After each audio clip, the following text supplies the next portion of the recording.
What's up, Chalans? Welcome back to part 5 of the Temu build.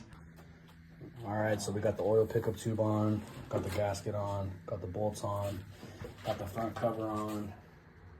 Today we got Eric in house helping out. We got the F-body oil pan, got the extra hole drilled out. I think it's this one here. Yeah, right there. Got this whole F-body pan kit for $94, this is the reason why. But everything else looks good, it's all there. Let's go ahead and throw this pan on. All right, so now we got the oil pan on, everything's bolted down. Since we were missing the one hole, Eric pointed out we needed to use one of the stock bolts because apparently they only give you the whole amount of hardware.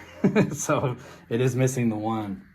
So you're gonna have to reuse the stock bolt or go to the hardware store and pick one up. They were nice enough to throw in this plug on the side. I think I mentioned that in my last video, instead of running the sensor. So you run this, has an O-ring in it, throw it on, should be good to go. And all right, let's check out the threads for the heads and see what's next. Right here, we're just wiping down the cylinders with some PV Blast.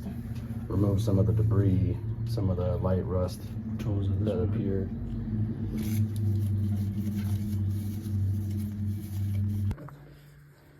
Okay, so right now we're chasing down all the gunk using this as a, what'd you call it? A thread chaser.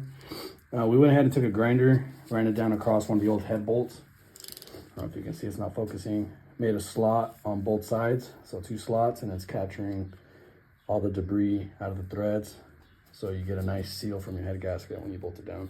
All right, so we're 2 down, 1 million to go. Okay, so we're out here switching out the valve seals and switching out the springs for the Temu beehive style springs. We're using 799 heads, and this is the process. We got the heads done, we got the springs on, we got the valves cleaned off, we got the valve seals on. We got the oil pan on, we got the front cover, the rear cover. The engine will get cleaned afterwards. I just really wanted to throw it together. I didn't want to have it apart any longer. Okay, so these lifter trays are directional. So they will be going in this direction here. Whenever we put the lifters on, they'll just drop right in like that. Okay, so we got all them in. We're gonna go ahead and drop them down. I went ahead and I like to point all of my holes to the front. This is the way. I like to put all my holes to the front, just because the oil pump is feeding that way. Some people like to face them each other. Some people like to point them back. This is just the way I like to do it. Pretty positive. Either way, they're gonna get lubricated. So.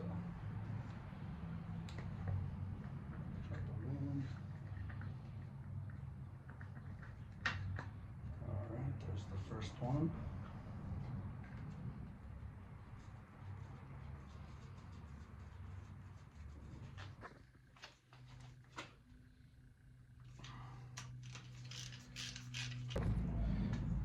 Okay, so the heads were missing 2 dowels here. So when you set the head down, it stays on without sliding off. But luckily I had some spare heads that had them. And ironically I only had 2. So it worked out perfectly. Now I have all 4, and now I can work on here and not have to worry about trying to hold it in place or if it's misaligned or somehow something like that. So this should work out.